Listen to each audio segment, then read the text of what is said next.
saya bagian machine learning yang konvensional, sedangkan nanti dilanjutkan oleh Pak Dwi untuk yang deep learning. Nah, tujuan dari sharing kali ini adalah kita harap para peserta dapat memahami apa dan bagaimana melakukan pemodelan berbasis machine learning, terutama untuk data terstruktur. Kemudian kita bisa mengenal bagaimana melakukan pemodelan menggunakan Python untuk contoh kasus yang sederhana. Outline hari ini seperti ini, jadi saya bagi jadi tiga sesi, atau boleh sesi yang terakhir ini sebenarnya boleh langsung dilakukan di sesi pertama dan kedua, tapi idenya adalah yang pertama tentang pengenalan machine learning, karena di IF sendiri machine learning ini mata kuliah, dua mata kuliah yang terpisah, satu sebagai mata kuliah wajib dan satu sebagai mata kuliah pilihan. Untuk lanjutannya jadi sekitar 5 SKS dan kita harus kompres menjadi 1,5 jam ya Bu Ayu, bahkan sekarang berarti 1 jam 20 menit. Kemudian saya mulai saja, kita masuk ke sesi pertama, pengenalan machine learning. Pertemuan sebelumnya dengan Pak Windy itu sudah membahas tentang CRISP-DM, bagaimana metodologi di dalam data science. Nah, Bu Desi sudah melanjutkan sampai ke data preparation, dari mulai data collection sampai data preparation. Sekarang saya lanjutkan ke modeling dan evaluation.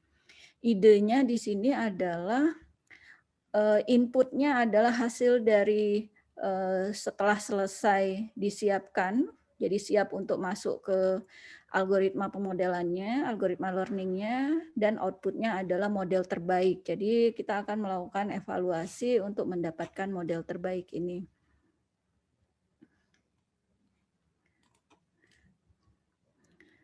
Lalu sebenarnya kita mulai dengan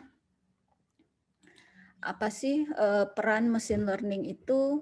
Jadi kemarin kan Pak Windy udah mengaitkan ya machine learning dengan artificial intelligence. Jadi artificial intelligence salah satunya itu adalah model atau program yang kita buat itu meniru apa yang dilakukan oleh manusia, termasuk dalam kasus ini yang terkait dengan machine learning itu meniru kegiatan yang dilakukan manusia dengan estimasi keputusan. Jadi di sini keywordnya adalah estimasi. Kalau tidak dilakukan estimasi, artinya kita cukup menggunakan program yang biasa. Jadi peran machine learning di sini melakukan otomatisasi ya. Sebagai contoh, di sini misalnya biasanya kalau di pabrik pengalengan ikan itu banyak orang yang bekerja untuk memisahkan ikan tergantung jenisnya apa. Kalau kita mau melakukan otomatisasi proses sorting ikan ini seperti yang ada di sebelah kanan, ini artinya kita bisa mengembangkan suatu model machine learning yang akan mengontrol di sini ada tangannya, tangan dari robot ini untuk memisahkan ikan dengan menggunakan di sini ada kamera dari kamera kemudian dikenali ini ikan apa, lalu misalkan di sini diasumsikan ikan itu cuma ada 2 jenis pasti, salmon dan bukan salmon gitu. Kemudian dia melakukan pengenalan ini ikan apa, lalu dipindahkan ke conveyor belt yang sesuai. Jadi yang tadinya dilakukan oleh manusia, memisahkan ikan seperti ini, sekarang dilakukan oleh robot. Tapi tidak selalu machine learning itu terkait dengan robot seperti ini. Jadi yang kita lakukan itu adalah mengumpulkan yang namanya kumpulan image. Kan di sini karena kita bermainnya dengan kamera dan tidak harus kamera, nanti kita akan lihat.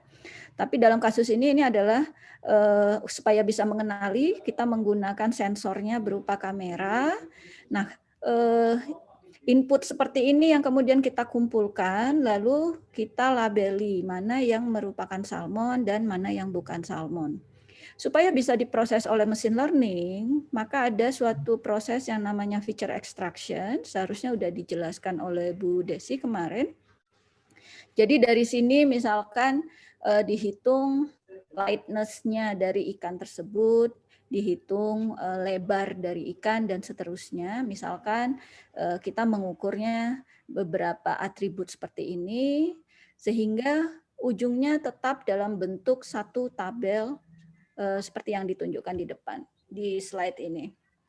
Kemudian setelah siap seperti satu tabel ini, jadi kalau ada beberapa tabel maka harus digabungkan dulu jadi satu tabel, baru masuk ke algoritma mesin learning-nya sehingga menghasilkan model. Model inilah yang kemudian disimpan di dalam pemrosesan oleh di CPU-nya, kemudian ini yang dipakai untuk mengontrol lengan robot ini. Nah, seperti itu ide dari penggunaan, contoh penggunaan dari mesin learning untuk sorting ikan.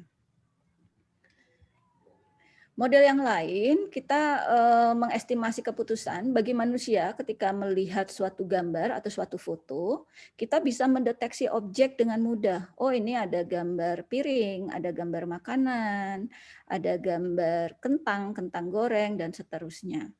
Nah, kalau ini dilakukan oleh komputer ini kan melihatnya cuma kumpulan piksel, yang kemudian setiap pikselnya ini, misalkan ini RGB gitu, setiap pikselnya punya 3 nilai. Nilai R, nilai G, dan nilai B. Nah, dari sana kemudian dicoba untuk diproses, sehingga dia bisa mengenali, melakukan segmentasi dulu, ini objeknya, kemudian mengenali objek ini adalah apa. Ini bisa kita coba di demo Sensify ini. Dan hasilnya seperti yang ada di sebelah kanan. Ini adalah contoh penggunaan mesin learning untuk mendeteksi objek.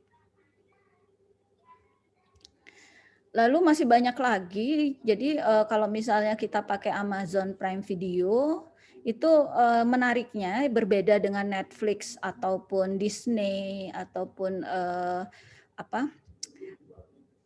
aplikasi-aplikasi yang sejenis adalah di Amazon Prime Video ini, kalau kita nonton satu frame video, itu kita bisa mengenali aktor-aktor yang ada di sini tuh siapa saja. Jadi kadang kan kita nggak tahu nih ini aktor ini siapa.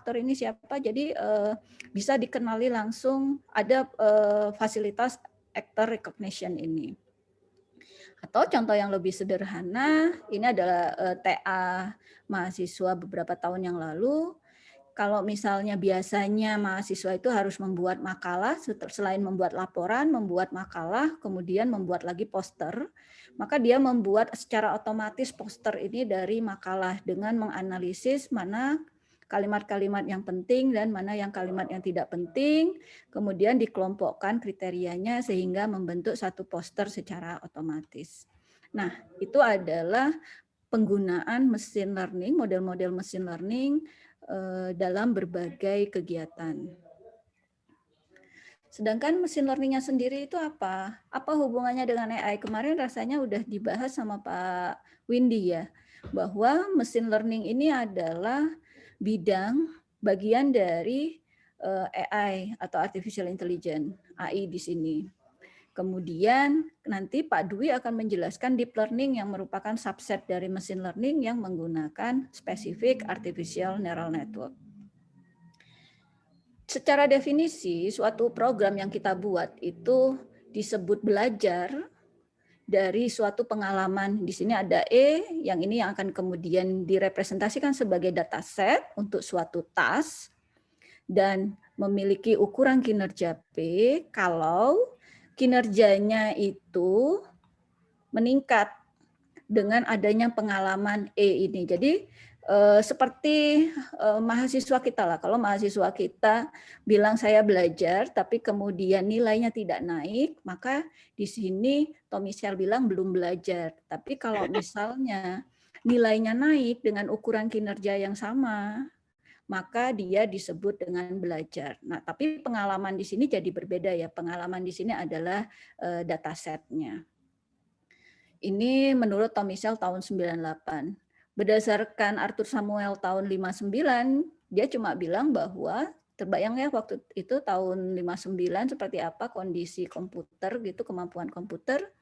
Ini dia bilang bahwa machine learning itu bidang ilmu yang memberikan komputer kemampuan untuk belajar tanpa harus diprogram secara eksplisit seperti yang biasa dilakukan.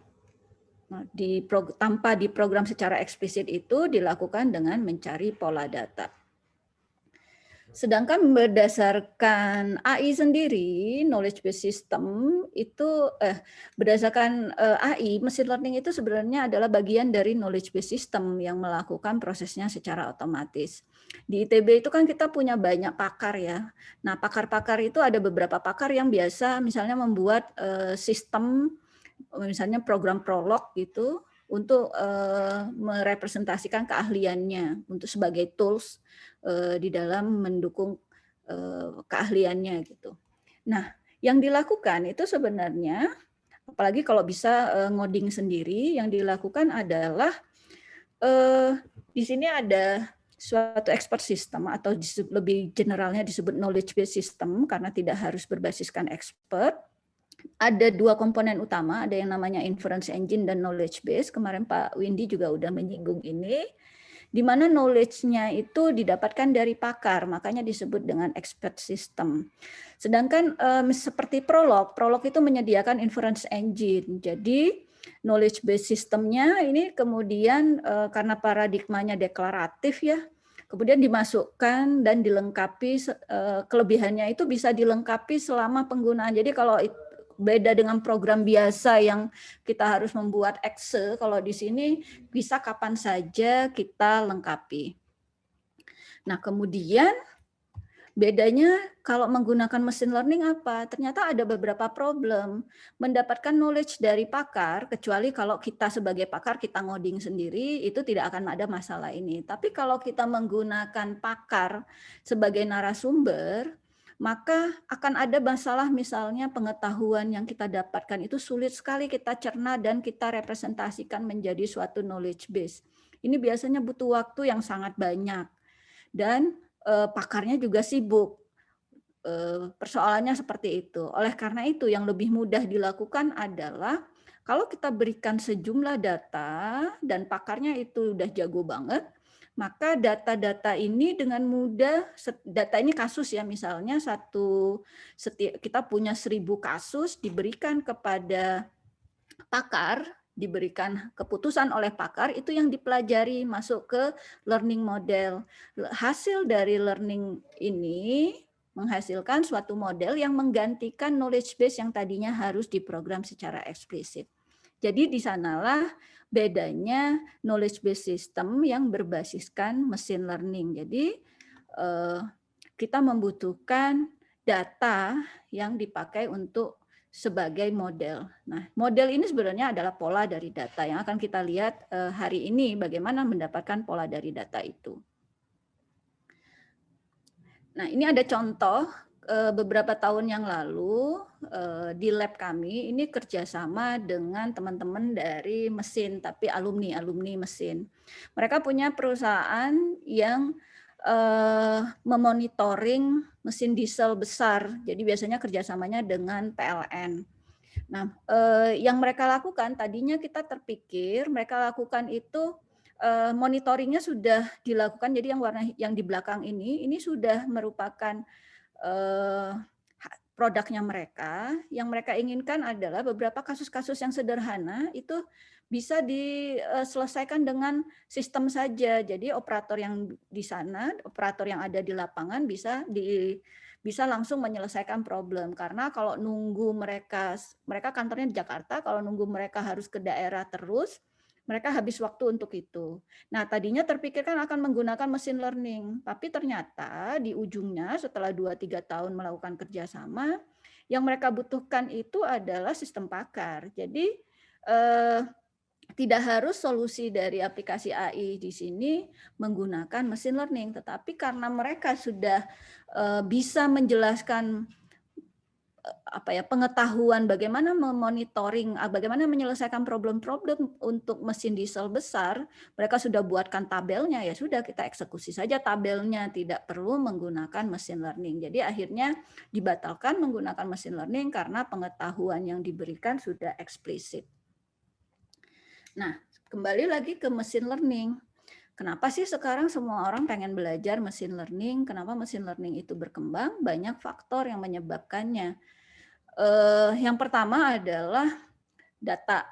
Jadi sekarang itu data itu semakin banyak. Storage murah, adanya IoT mempermudah kita mendapatkan data, terutama data image, data suhu. Seperti tadi yang di sini, ini sensor-sensornya ada sensor suhu, ada sensor tekanan, ada sensor untuk mengukur macam-macam lah, banyak sekali sensornya. Sehingga kita mendapatkan data itu mudah.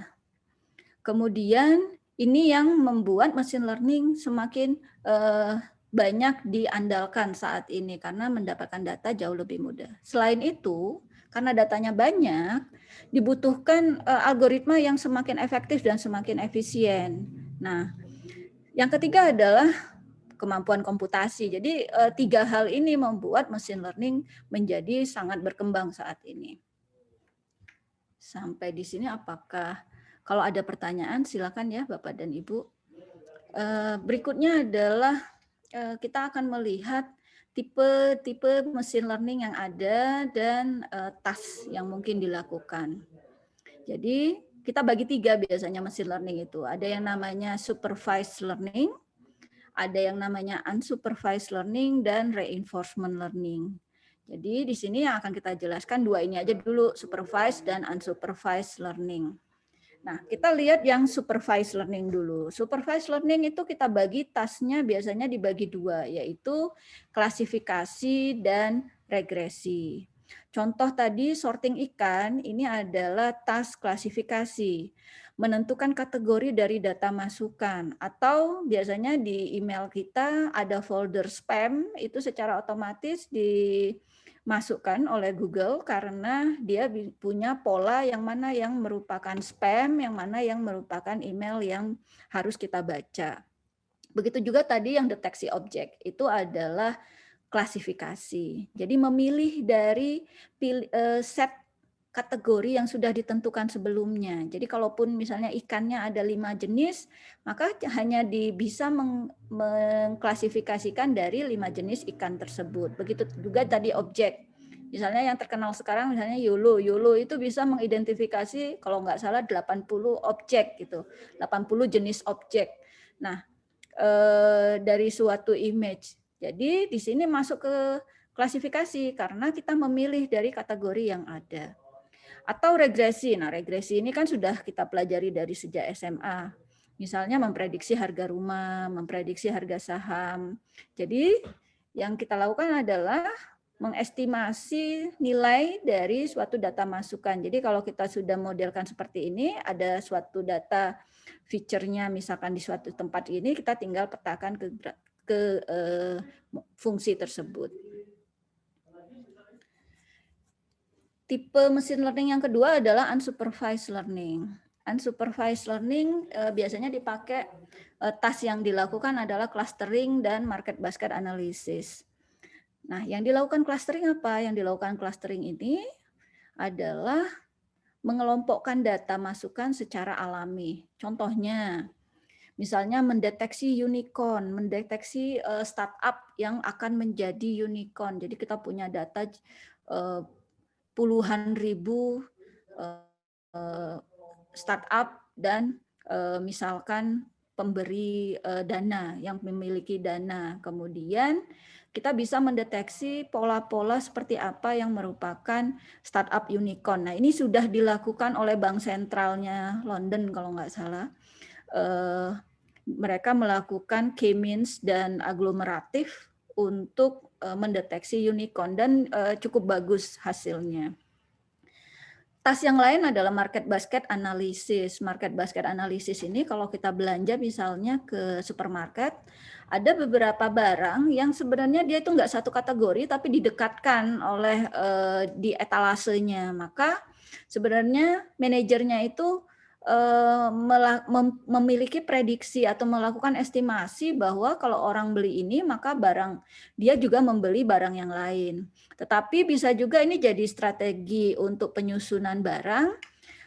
Jadi dia market basket analysis ini menentukan kalau misalnya orang beli roti itu apakah kemudian pasti beli apa ya yang berbeda, misalnya minuman soda gitu atau dan seterusnya. Nah, ini menentukan asosiasi dari data. Jadi ini bisa dimanfaatkan untuk marketing, biasanya begitu. Nah, teknik-teknik machine learning yang kita akan pelajari atau teknik-teknik machine learning yang ada ini biasanya dilakukan berdasarkan task-nya. Jadi kan kita tadi bagi klasifikasi, regresi, clustering, market basket, analisis. Untuk yang klasifikasi ini yang akan kita pelajari hari ini karena waktunya hanya 1,5 jam. Kita akan lihat apa itu decision tree, key nearest neighbor, dan support vector mesin. Sedangkan regresi yang sudah sering kita pelajari, biasanya mahasiswa tingkat 2 itu yang di bukunya Walpole mempelajari linear regression. Kemudian nanti ada yang namanya support vector mesin. Ini bisa digunakan untuk regresi juga, tapi dengan modifikasi sedikit, support vector regression. Kemudian untuk clustering ada yang namanya algoritma K-means, DB-scan, kemudian agglomerative hierarchical clustering, dan di market basket analysis ini contohnya adalah a priori. Nah, sedangkan nanti yang akan diberikan oleh Pak Dwi itu adalah yang bagian terakhir, artificial neural network, di mana bisa digunakan untuk klasifikasi, bisa digunakan untuk regresi maupun clustering. Kalau algoritma lainnya kebanyakan hanya bisa digunakan untuk satu task. Oke, kita akan masuk ke yang supervised learning, terutama untuk yang klasifikasi nantinya. Yang dimaksud dataset berlabel itu adalah misalkan biasanya setiap baris di sini menyatakan satu instance, satu record atau satu baris ini menyatakan satu instansiasi, suatu objek yang kemudian misalkan di sini adalah harga rumah. Nah, ini menyatakan atribut dari rumah tersebut dan ini adalah harganya. Dari sini kita ingin mendapatkan pola untuk menentukan kalau misalnya ada rumah dengan ukuran tertentu dan jumlah bedroom tertentu, harganya berapa. Jadi kadang-kadang kita suka seperti itu kan. Kalau misalnya nyari rumah yang luasnya itu misalkan 200 atau 300 meter, punya 3 kamar, maka di kepala kita kemungkinan harganya itu segini. Sebenarnya yang kita lakukan itu berdasarkan pengalaman yang kita miliki. Nah, ini adalah contoh dataset berlabel untuk regresi harga rumah. Yang ini yang di bawah, sebelah kiri bawah, ini contoh dataset untuk klasifikasi ikan menggunakan 2 atribut. Atributnya ini bisa ditambah karena sebenarnya ini adalah hasil ekstraksi dari gambar. Datasetnya sendiri adalah kumpulan gambar yang dikategorikan salmon dan sea bass dalam kasus ini. Atau biasanya kalau orang di Instagram itu lebih suka nonton video kucing, maka yang video non kucing itu tidak menarik bagi dia, atau di TikTok gitu ya. Kemudian bisa dilakukan filtering, kalau videonya ada kucing maka saya akan prefer untuk nonton, seperti itu. Jadi ini bisa kita kumpulkan dulu video atau image di sini yang kemudian kita kasih label mana yang kucing dan mana yang bukan kucing. Kemarin juga Pak Windy sudah membahas tentang berbagai sumber dari dataset. Ada yang dataset yang tergantung kebutuhan kita sebenarnya. Kalau misalnya yang kita butuhkan itu umum, kita bisa cari dulu datasetnya sudah ada apa belum yang open atau yang public. Kalau tidak, maka kita harus melakukan labeling manual. Kita menggunakan beberapa anotator manusia, lalu kita anotasi manual. Atau tadi misalnya di sebelah kanan ini ada contoh, ini adalah log pembelian. Jadi untuk e-commerce suatu user pada waktu tertentu berapa belanjanya, atau shopping cart-nya udah ada isinya berapa, kemudian dia akan beli atau tidak. Misalnya di sini ingin menentukan seseorang itu akan lanjut check out dengan membeli atau tidak. Nah, ini kita bisa pakai log seperti ini atau menggunakan rekap data secara periodik.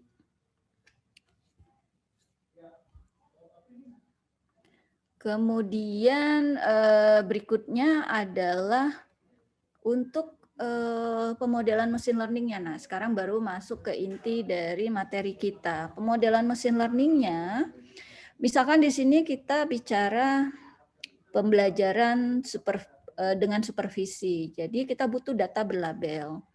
Data berlabel ini isinya pasangan input-output. Apa yang dimaksud pasangan input-output? Jadi di sini adalah, ini inputnya, jadi kalau ada misalnya suatu ikan, ini punya lightness dan width seperti ini, maka kategorinya apa?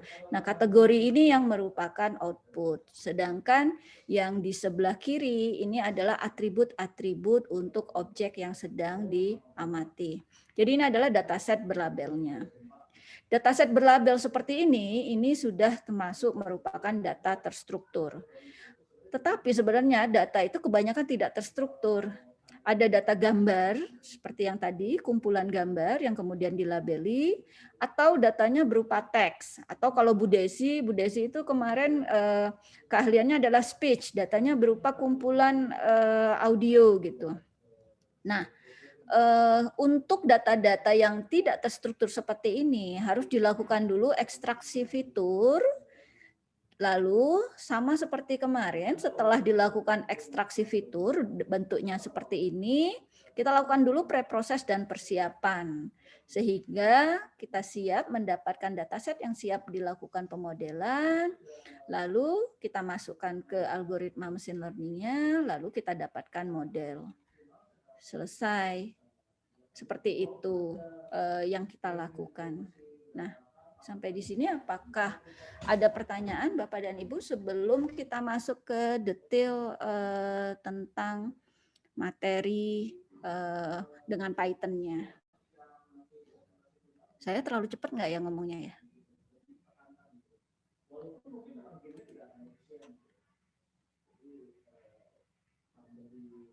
Tidak, Bu, tidak. Oh iya, terima kasih Pak. Kita lanjutkan ya, Bapak dan Ibu.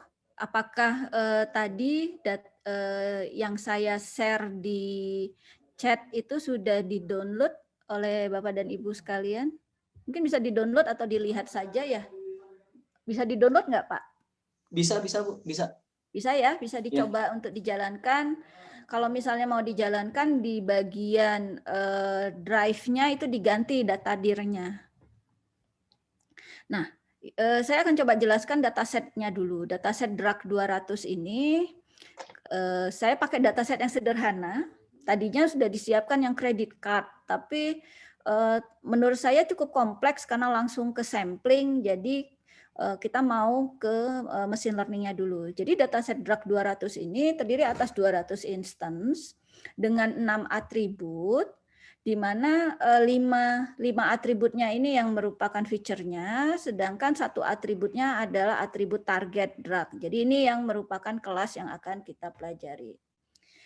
Nah, kemarin rasanya Bu Desi sudah mengajarkan bagaimana kita nge-load data, ini kan bentuknya CSV, ketika kita load, kemudian jadi data frame, lalu data frame ini kemudian baru kita akan proses. Nah, data frame ini kalau kita mau tahu berapa jumlah instance dan berapa atributnya, bisa kita gunakan shape seperti ini. Ternyata ada 200 instance dan ada 6 atribut. Lalu yang bisa kita tampilkan kan nggak mungkin 200 kita tampilkan terus kita observasi satu persatu. Yang kita lakukan adalah kita biasanya yang pertama kali kita lakukan describe atau info seperti itu kan. Nah, yang penting lagi untuk pembelajarannya di sini adalah kita tahu komposisi datanya. Misalnya di sini sebenarnya drug ini ada berapa kelas sih? Maka kita gunakan value cons untuk tahu berapa kelas. Di sini ada 5 kelas, A, B, C, dan drag Y, drag X. Nah, kemudian dari sinilah, dari data inilah kita lakukan pemodelan. Pemodelan yang menghasilkan model yang ada di sebelah kanan.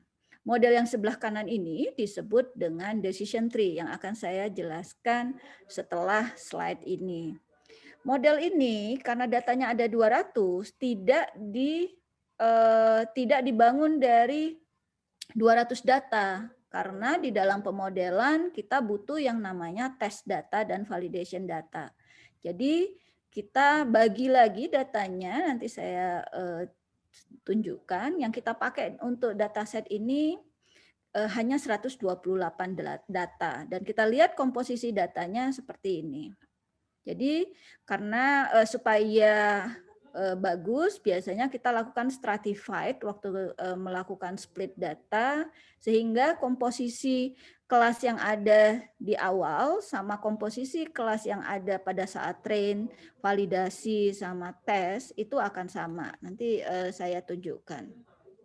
Cara membaca decision tree-nya juga akan saya tunjukkan di slide berikutnya.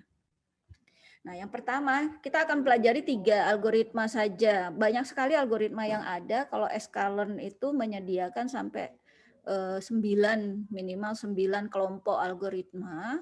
Yang akan kita pelajari yang cukup populer saja, decision tree learning, kemudian k-nearest neighbor, dan satu lagi SVM. Nah, untuk decision tree learning, kita menggunakan di sini 128 instance ya, ini ininya, komposisi datanya yang akan kita gunakan untuk training. Apa yang dilakukan oleh decision tree classifier atau decision tree learning? Mereka membentuk pohon keputusan. Yang ini kita sebut dengan pohon keputusan, dan kita bisa baca sebenarnya dengan mencari atribut yang memiliki split score terbaik. Nah, split score ini menunjukkan sebenarnya biasanya kita pakai information gain ratio atau Gini ratio atau ukuran yang lain bisa kita custom juga sebenarnya. Ini menunjukkan kalau kita punya 5 atribut seperti ini, kita hitung untuk setiap atribut ini kalau digunakan di dalam pohon, dia melakukan split, misalnya age di sini numerik, dia melakukan split seperti ini. Nah, oh ini salah ya. Maka berapa nilai dari information gain atau berapa nilai split score-nya. Split score di sini menyatakan semakin baik dia kalau dia bisa memisahkan suatu kelas. Misalnya, yang paling bagus dari 5 atribut ini untuk awal, untuk 128 data, ini adalah atribut kelima. Atribut kelima ini NA to K,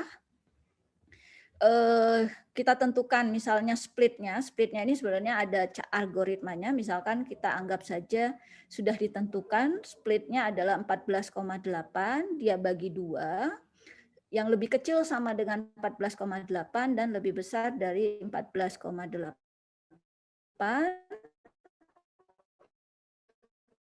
Kenapa dia lebih baik?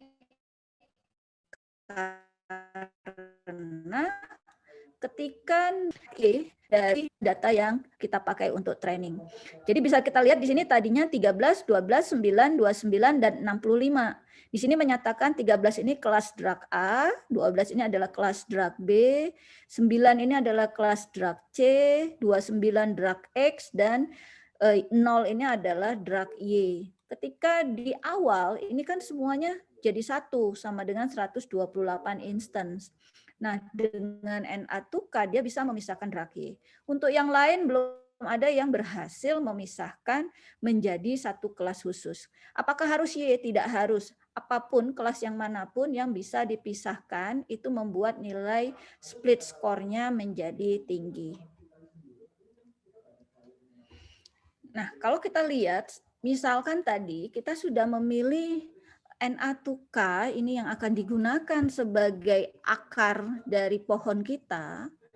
Lalu kita sudah lihat tadi, oh dia bisa memisahkan Drachie. Tetapi di sebelah kiri ini masih banyak datanya. Kemudian kita cari lagi atribut apa nih yang bisa memisahkan.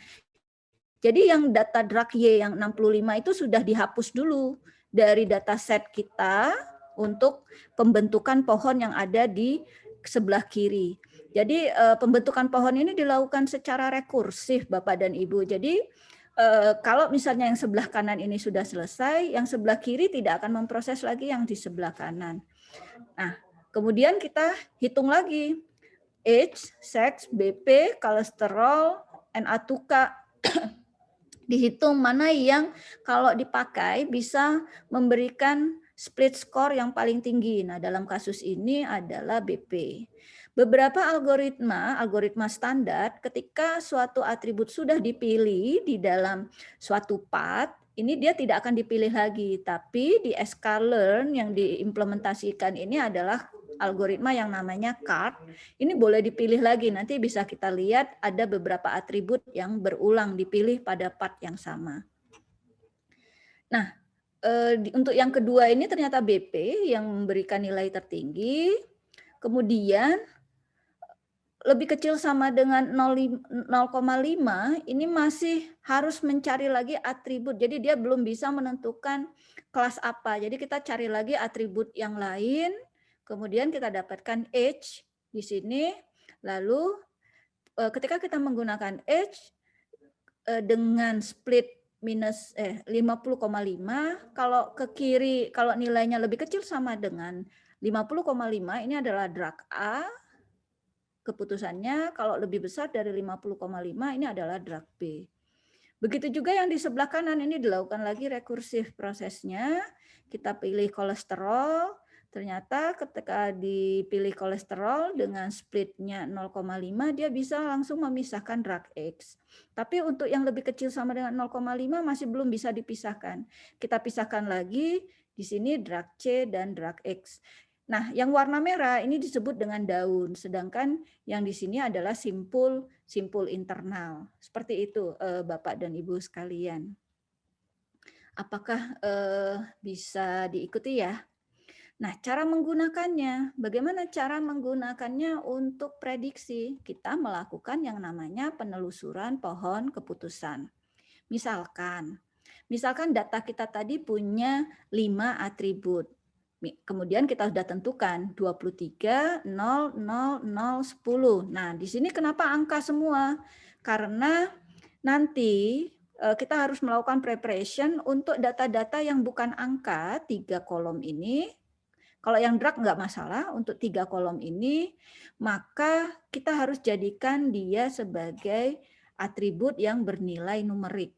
Kemudian kita misalnya F dan M, F-nya itu adalah 0, M itu adalah 1, atau sebaliknya nggak masalah, high, low, normal ini juga begitu.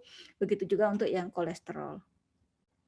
Nah, misalkan kita punya data baru, jadi tidak boleh kalau misalnya melakukan prediksi, kita kan biasanya tidak menggunakan data yang ada di data training. Kalau di data training langsung saja lihat dari data setnya.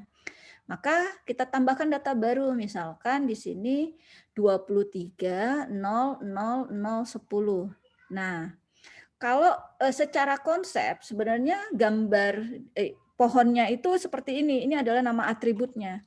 Tetapi nanti di Python-nya, di notebook-nya, mereka mengeluarkannya tidak dengan nama atribut, tetapi mereka menggunakannya misalnya nama variabelnya adalah X, kemudian ini indeks. Indeks ini adalah indeks dari atributnya. Kalau kita lihat ini adalah indeks ke 0, indeks ke 1, jadi atribut ke 0, atribut ke 1, 2, 3, 4. Makanya Na2K ini adalah atribut keempat.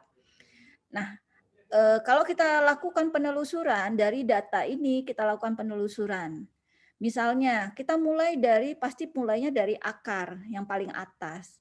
X4 ini lebih kecil sama dengan 14,8. Kita lihat data yang keempat kita yang mana sih? Ini 0, 1, 2, 3, 4. Oh, nilainya 10. Kalau nilainya 10 berarti dia memenuhi kondisi ini. Artinya kita ke kiri.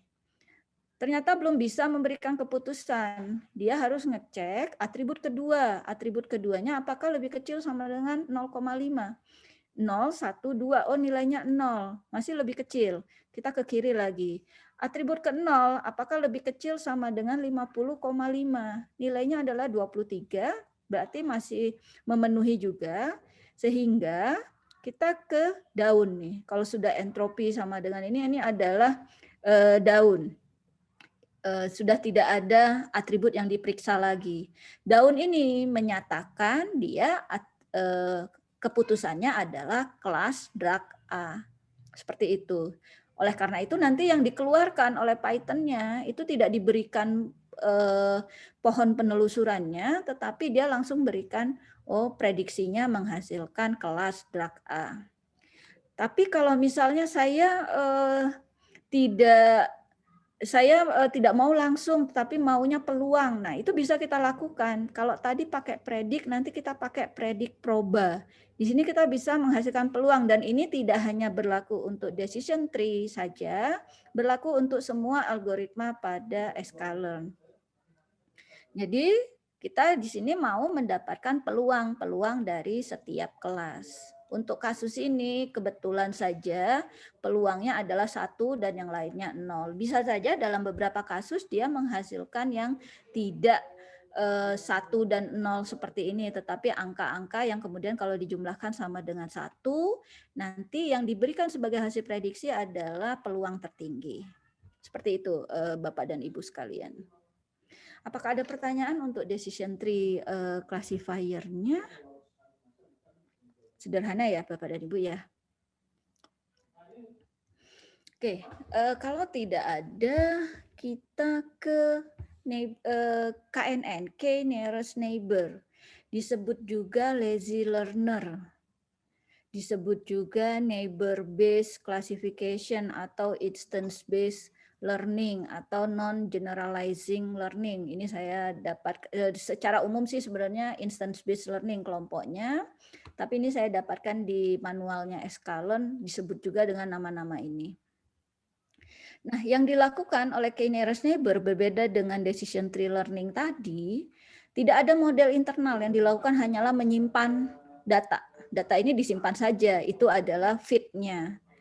Kemudian ketika klasifikasi, kalau tadi klasifikasinya kita lakukan dengan menelusuri pohon sebagai model internal ini, pada K nearest neighbor yang dilakukan adalah mencari K tetangga terdekat. Jadi kalau kita punya data baru, misalkan tadi 23, 0, 0, 0, 0, 10, kita akan cari data mana yang merupakan yang memiliki jarak terdekat dengan data yang kita inputkan. Jadi kita akan ambil K tetangga terdekat. Jadi yang bikin K nearest neighbor itu trainingnya cepat sekali karena tidak menghasilkan model internal, hanya simpan saja. Tapi proses klasifikasinya ini akan lama, semakin banyak datanya. Setiap ada data baru diperiksa terhadap semua data training yang ada. Kemudian dari K tetangga terdekat yang kita dapatkan, kita berikan kelas mayoritas dari K tetangga terdekat tersebut. Ini yang dilakukan oleh K nearest neighbor. Berikutnya untuk support vector classification. Oh, ini salah, saya mestinya SVC. Yang dilakukan oleh support vector classification itu adalah mencari bidang pemisah atau yang kita sebut dengan hyperplane dengan margin terbesar. Jadi ini agak matematis memang Bapak dan Ibu support vector classification ini. Kita kemudian nanti biasanya pakai Lagrange, kita lakukan optimasi untuk mencari yang namanya support vector. Nah, support vector classification atau lebih dikenal dengan SVM, support vector mesin, ini dirancang hanya untuk klasifikasi biner. Klasifikasi biner itu cuma ada 2 kelas, kelas A atau bukan kelas A, kelas true atau false, itu kelas biner seperti itu. Lalu kita akan mencari margin terbesar, hyperplane yang memiliki margin terbesar, di mana yang ada data-data yang terletak pada bidang pembatasnya itu yang kemudian disebut dengan support vector. Karena support vektor mesin ini dirancang untuk dataset yang secara linear dapat dipisahkan, pasti ada bidang pemisahnya, maka didefinisikan yang namanya kernel. Kernel ini digunakan untuk mapping ke ruang dimensi yang lebih tinggi agar data antar kelas itu terpisah secara linear. Kalau kita gambarkan seperti ini ide dari support vektor mesin ini. Jadi ini adalah data kelas, misalnya data kelas A dan data kelas B, atau data kelas -1 dan data kelas +1. Kemudian biasanya yang kita lakukan itu bebas membuat hyperplane itu pokoknya yang bisa memisahkan, tidak harus yang memiliki margin sebesar ini. Nah, yang dilakukan oleh support vektor mesin itu adalah mencari data dari setiap kelas yang berada di luar, yang berada yang kita sebut dengan bidang pembatas ini. Ini bidang pemisah, yang ini adalah bidang pembatasnya. Kalau ternyata tidak bisa dipisahkan secara linear, kita harus mendefinisikan kernel yang kemudian ini di mapping dulu ke ruang dimensi yang lebih tinggi supaya bentuknya menjadi seperti ini. Oke, kita lihat. Secara umum yang dilakukan oleh algoritma-algoritma yang ada, algoritma machine learning yang ada, ini memisahkan dua kelas, ini bisa direpresentasikan dengan semua garis yang ada di sini. Semuanya valid untuk memisahkan dua kelas yang linearly separable. Persoalannya adalah ada yang overfit dan ada yang underfit. Mana yang paling bagus? Nah, secara matematis kemudian dibuktikan bahwa support vektor mesin ini mencari hyperplane yang paling optimal, yang memiliki margin yang paling besar, yang seperti yang tadi. Nah, secara praktis sebenarnya yang dilakukan adalah mencari support vektor ini. Ini yang disebut support vektor yang ada di garis-garis ini. Yang lainnya ini akan diabaikan. Sebenarnya secara komputasi yang dilakukan adalah kita menggunakan persamaan Lagrange, lalu kita mencari nilai alfa dari setiap data. Jadi semua data kita dicari nilai alfanya. Semua data itu akan memiliki nilai alfa 0 kecuali support vektornya. Jadi support vektor memiliki nilai alfa yang tidak 0. Inilah yang kemudian kita ambil yang akan merepresentasikan persamaan-persamaan ini. Nah, kalau sudah dapat persamaan ini, setiap data berada dimanapun, ini kita bisa langsung klasifikasikan, kita masukkan ke persamaan WX ditambah B ini, regresi biasa kan, tetapi kita pakai, misalnya kita pakai sign, kalau lebih besar daripada lebih besar daripada 1 ini adalah kelas yang merah, kelas 2, kalau lebih kecil daripada -1 dia adalah kelas yang biru, seperti itu. Oke, tadi udah. Oke, silakan Pak.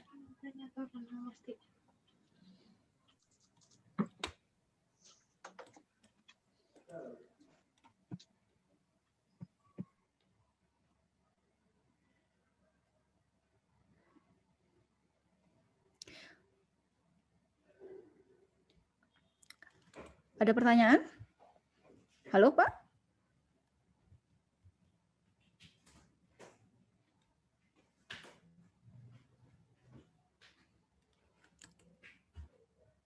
Halo, Bu Ayu? Bu, belum ada pertanyaan kayaknya, Bu. Oh, belum ada. Tadi saya pikir ada yang mau bertanya. Oke, saya lanjutkan kalau gitu ya. Oh ya, ini ada yang mau minta datanya ya, Bu Ayu ya? Saya tadi kirim lewat WA. Oh, oke. Datanya sebenarnya sudah saya letakkan di dekat yang credit card itu ya, di satu folder ya. Sudah saya simpan di sana juga. Oke, kita lanjutkan ya, Bapak dan Ibu. Karena tadi saya bilang bahwa support vektor mesin ini dirancang untuk klasifikasi biner, untuk klasifikasi dengan 2 kelas saja, maka untuk tas yang klasifikasinya banyak kelas seperti data kita, ini dilakukan bisa digunakan beberapa skema, misalnya one against all atau once against one. Nah, kita bisa lihat kalau one against all yang dilakukan kalau kita punya sejumlah kelas, misalnya di sini ada 4 kelas, maka kita membuat 4 model. Model yang pertama itu akan mengklasifikasikan kelas 1 atau bukan kelas 1. Model yang kedua akan mengklasifikasikan kelas 2 atau bukan kelas 2. Model yang ketiga ini begitu juga, kelas 3 atau bukan kelas 3. Model keempat ini kelas 4 atau bukan kelas 4. Nah, ini disebut one against all. Kalau kita sudah punya 4 model ini, yang kita lakukan itu adalah menggunakannya satu persatu. Jadi kelas 1 dulu, kalau dia bukan kelas 1 baru kita eksekusi lagi yang kelas 2. Jadi dilakukan secara serial. Nah, urutan di sini menjadi penting akhirnya ya. Kelemahan dari once against all seperti ini dengan skema klasifikasi yang ada di sebelah kanan. Dan ada kemungkinan dia menghasilkan unknown karena tidak ada model yang menyatakan dia positif untuk suatu kelas. Ketika kita punya suatu dataset menggunakan once against all ini, kita menggunakan semua data. Jadi data kelas 1 dengan yang bukan kelas 1, kelas 2, dan seterusnya. Kemudian skema yang lain adalah once against one. Once against one ini yang dilakukan membuat model sebanyak, kalau misalnya ada K kelas, K kali K-1 dibagi 2, artinya kombinasi lengkap dari semua dari pasangan kelas yang ada. Jadi kita lakukan kombinasi lengkap. Ketika kita sudah bangun modelnya, kita sudah punya modelnya, kita tinggal melakukan voting. Kita eksekusi secara paralel semua model yang kita miliki, lalu kita lakukan voting yang mana yang paling mayoritas. Kalau misalnya tidak ada yang mayoritas, biasanya kita punya default class yang mana yang menjadi prioritas untuk kita berikan. Seperti itu. Oke, sekarang kita akan masuk ke yang pemodelan dengan Python-nya. Apakah kita lanjutkan saja ya Bu Ayu ya? Ya Pak, ya Bu. Oke, nah kita akan mulai dengan melakukan pemodelannya menggunakan data validasi. Kita melakukan pemodelan dengan validasi supaya nggak overfit. Jadi yang kita lakukan di sini ada 2 jenis validasi yang akan kita gunakan dalam sesi ini, yaitu ada yang namanya holdout validation, di mana dataset kita yang besar ini kita bagi 2 dulu. Training plus validation ini jadi satu bagian dan tes data jadi bagian. Biasanya tes data ini lebih kecil dibandingkan yang sebelah kiri. Lalu nanti kita bagi lagi training data dan validation data. Validation data ini dipakai untuk menentukan model terbaik. Barulah model terbaik itu dipakai untuk tes data. Jadi tidak semua konfigurasi yang mungkin itu dicoba ke tes data. Yang kedua adalah K-fold cross validation. Nah, di K-fold cross validation sama seperti yang tadi, kita bagi 2 dulu. Ada yang namanya training data dan validation. Kemudian ada yang namanya test data. Kemudian di sini ada parameter K. Parameter K itu artinya kita membagi datanya sebanyak K. Kemudian dilakukan iterasi juga sebanyak K dalam satu kesempatan. Setiap partisi, ini di sini disebut kita partisi, setiap partisi ini secara bergiliran menjadi data tes. Untuk data selain data tes ini digabung kembali menjadi data training. Jadi dilakukan K iterasi pertama, P2 sampai PK-nya digabung jadi satu train data buat modelnya, lalu dilakukan validasi hitung kinerjanya terhadap P1. Iterasi kedua, P2 jadi data validasinya, P1, P3 sampai dengan PK digabung jadi satu, jadiin model, kemudian dites dengan P2. Ini seterusnya sampai K iterasi, kemudian kita hitung kinerja secara keseluruhan. Model yang terbaik ini akan dilakukan tes terhadap tes data. Nah, kinerja yang biasanya kita akuin sebagai kinerja produk kita ini adalah kinerja terhadap tes data. Nah, ini Bu, maaf boleh tanya, Bu? silakan Bu Hesti. Iya, kalau membagi ini Bu, pembagian training plus validation data dengan tes data, lalu di atasnya ada training data plus validation data itu random Bu, atau misalnya Random, kita Bu. persentasenya lalu random begitu? Random, tapi kalau yang bagus pakai stratified ya Bu, mempertimbangkan komposisi kelasnya Bu.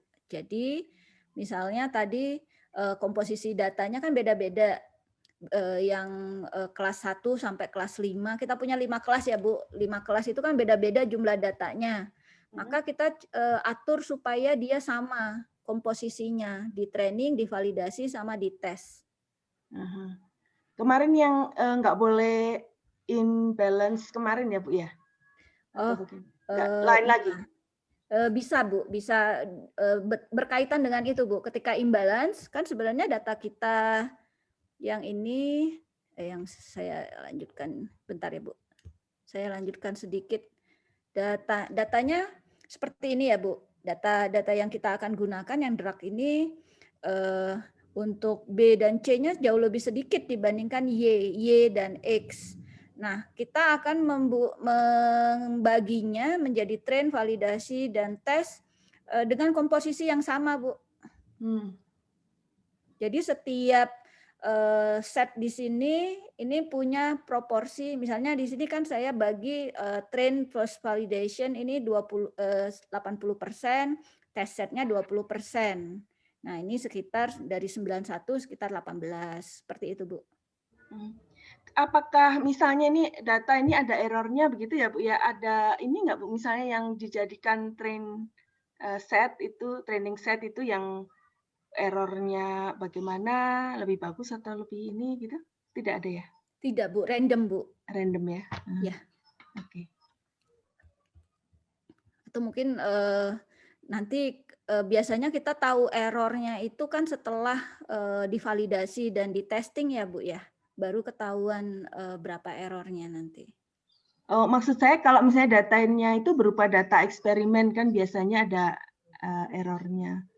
Oh, biasanya kalau di machine learning, kalau di eksperimen yang biasa kami lakukan kita tidak punya informasi error dari datanya Bu. Oh, begitu ya. Iya. Oke. Mungkin nanti bisa sharing ya Bu ya, terkait dengan error itu. Oke Bu. Jadi kita menganggap data-data ini uniform aja Bu, sama gitu. Ya. Jadi makanya di sini kita ngomongnya random split. Jadi splittingnya random. Oke Bu. Kemudian, saya lanjutkan ya Bu Hesti ya.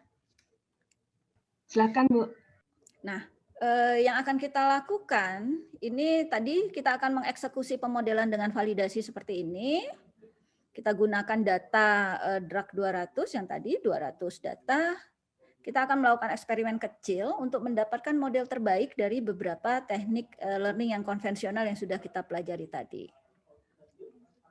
Jadi yang kita lakukan seperti yang dijelaskan Bu Desi kemarin, kita load dan prepare dataset.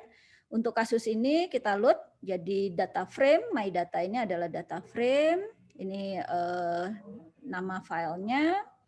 Kemudian kita ambil atribut dari datanya, yang X ini adalah atribut data tanpa kelas. Jadi di sini adalah terdiri atas 5 atribut, semua nilainya diambil karena harus berupa series. Kemudian Y di sini juga adalah satu series data yang dari atribut drag. Jadi ini jadi satu series.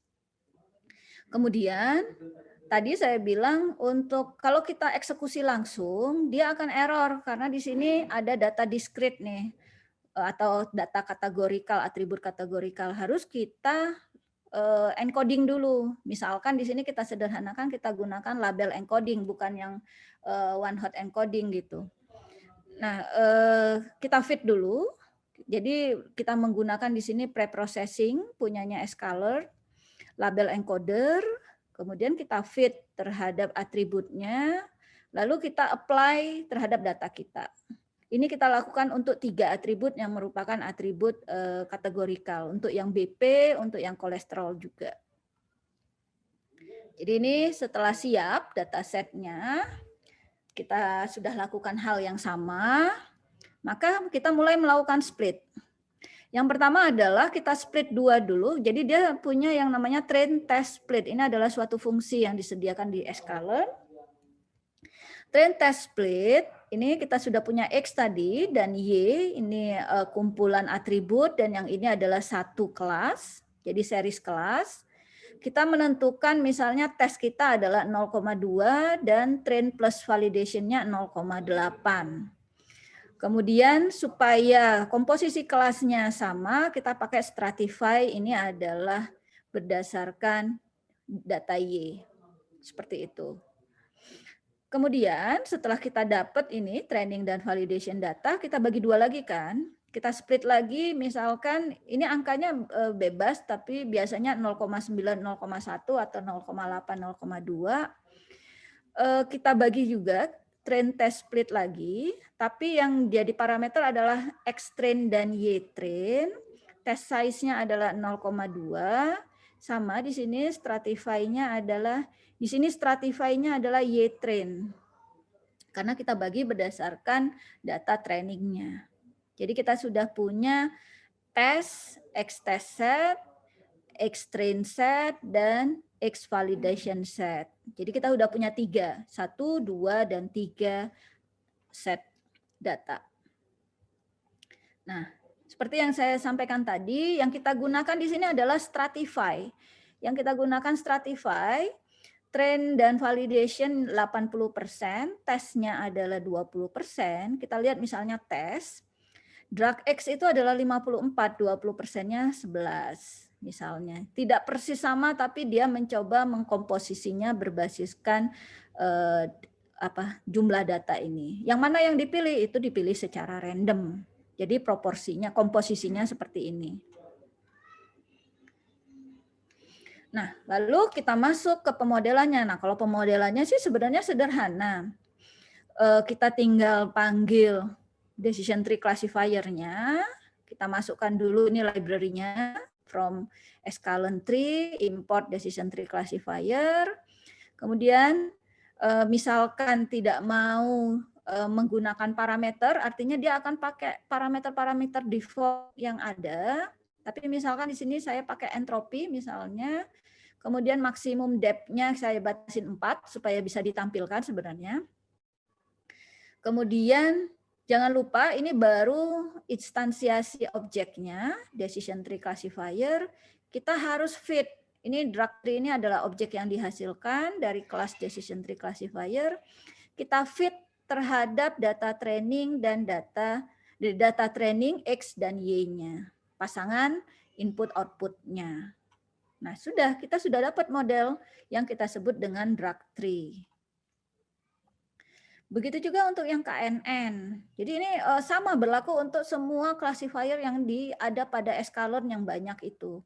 Misalkan untuk K-neighbors classifier, kita tinggal definisikan ini kelasnya, ini adalah hasil instansiasinya, lalu kita fit terhadap train set dan Y train set. Nah, kita di sini tidak menggunakan parameter, artinya tadi tetangga yang akan kita gunakan ini adalah 5. Kalau ada data baru, selalu menggunakan 5 tetangga terdekat. Ukuran kedekatannya menggunakan Minkowski dengan P sama dengan 2. Ini artinya kita menggunakan Euclidean distance. Kalau P sama dengan 1, berarti pakai Manhattan distance. Ini juga bisa diganti dengan yang lain. Biasanya kalau untuk K nearest neighbor yang penting itu adalah similarity-nya. Kemudian untuk yang support vektor mesin, sama kita lakukan seperti ini. Lalu kita fit. Jadi memang di sini karena disederhanakan kita tidak melakukan sebenarnya optimasi parameter. Biasanya untuk setiap algoritma learning dilakukan dulu optimasi parameter. Lalu kita fit seperti biasa. Nah, dalam kasus ini kita menggunakan mappingnya menggunakan RBF. Nah, kemudian kita lakukan validasi. Jadi kita sudah punya 3 model.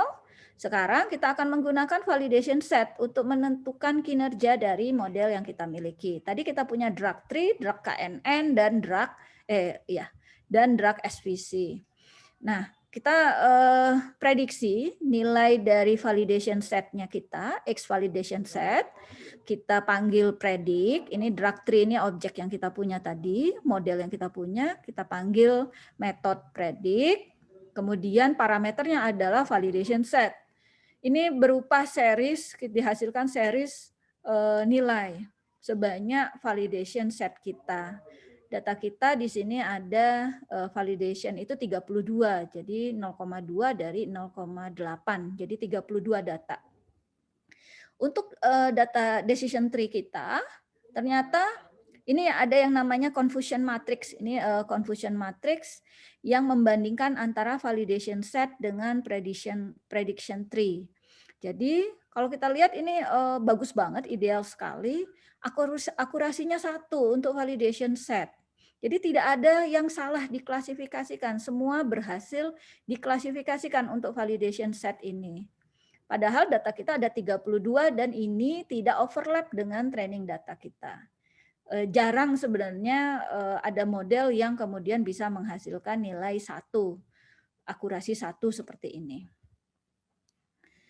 Nah, berbeda dengan yang imbalance, ketika walaupun ini imbalance, biasanya yang kemarin akurasinya bisa 99,9 padahal dia tidak pernah bisa mengidentifikasi misalnya kelas yang minoritas. Nah, itu biasanya di sininya 0 semua. Jadi yang kita lihat di sini ini memang sudah bagus.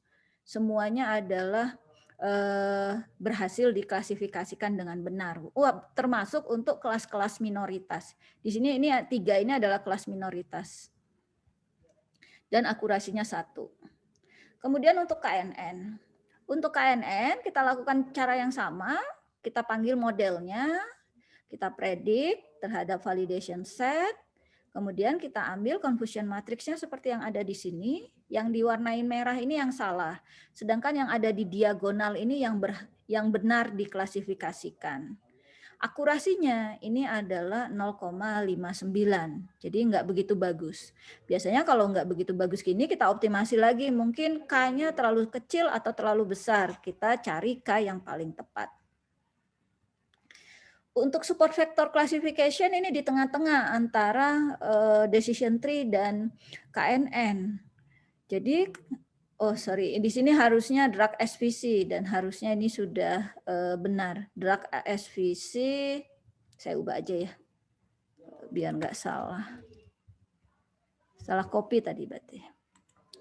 Di sini adalah drug SVC, kita predik terhadap validation set dan kita dapatkan akurasinya adalah 0,75. Nah, ini adalah kasus di mana perlu penanganan imbalance data karena dia hanya bisa melakukan klasifikasi dengan benar terhadap kelas-kelas mayoritas. Kelas minoritas semuanya 0. Dia tidak berhasil mengklasifikasikan kelas minoritas karena diklasifikasikan sebagai kelas mayoritas. Seperti itu.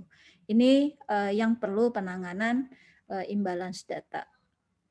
Nah, dari sana kita dapatkan bahwa kinerja terbaik dari model yang kita miliki itu adalah decision tree learning tadi. Yang data validation-nya adalah 1. Nah, kita setelah selesai kita dapatkan itu, kita lakukan evaluasi model terbaik untuk dapat kinerja. Kita gabungkan training dan validation-nya tadi, balik lagi kita gabungkan. Tadi kita sebut dengan X-train dan Y-train. Lalu yang paling bagus tadi kan decision tree. Nah, kita training ulang modelnya. Kita fit terhadap gabungan data ini. Lalu kita coba ke tes data.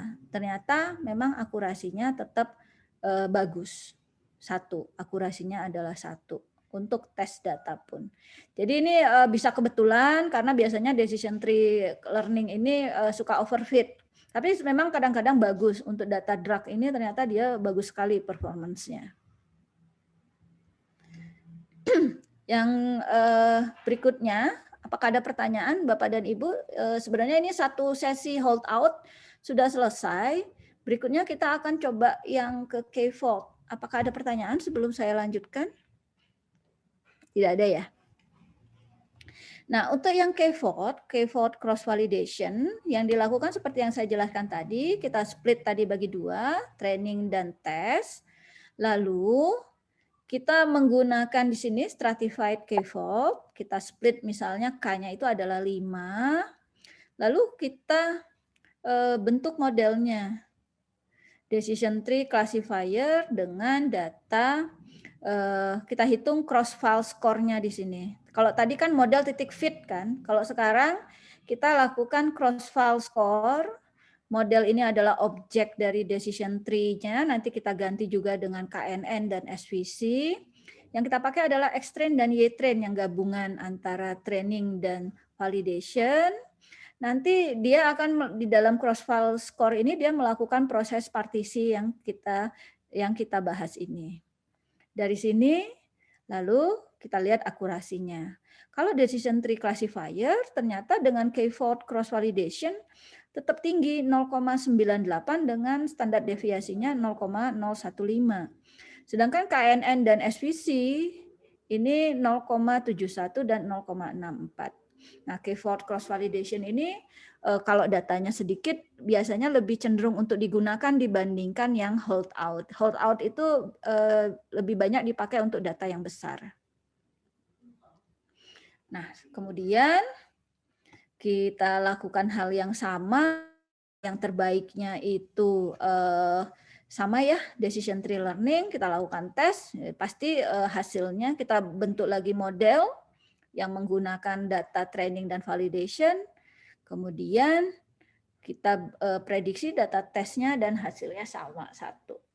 Seperti itu yang dilakukan dalam satu siklus eksperimen dari pemodelan machine learning. Nah, sebenarnya kita masih punya waktu 10 menit Bapak dan Ibu kalau ada pertanyaan. Tapi kalau tidak ada pertanyaan, karena sebenarnya cukup jelas ya materinya, tinggal dicoba. Kita juga menyiapkan satu lagi untuk Bapak Ibu gunakan, ada data credit card. Di sana sebenarnya yang dilakukan, kalau tadi biasanya kita mau bikin untuk fraud machine kan. Nah, biasanya dilakukan oleh fraud analis secara transaksi, kemudian diidentifikasi, ini transaksi ini fraud atau bukan. Biasanya dilengkapi dengan data-data yang lain juga, tapi sekarang kita akan coba membuat fraud machine. Nah, di sini dataset yang akan kita gunakan, ini juga dari Kaggle, credit card fraud.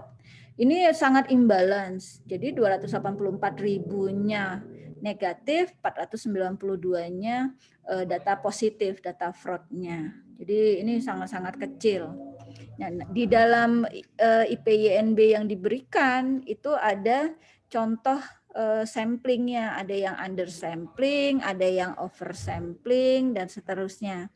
Di situ bisa dilihat, tapi idenya, cara pemrosesannya sama. Oke, seperti itu materi dari saya.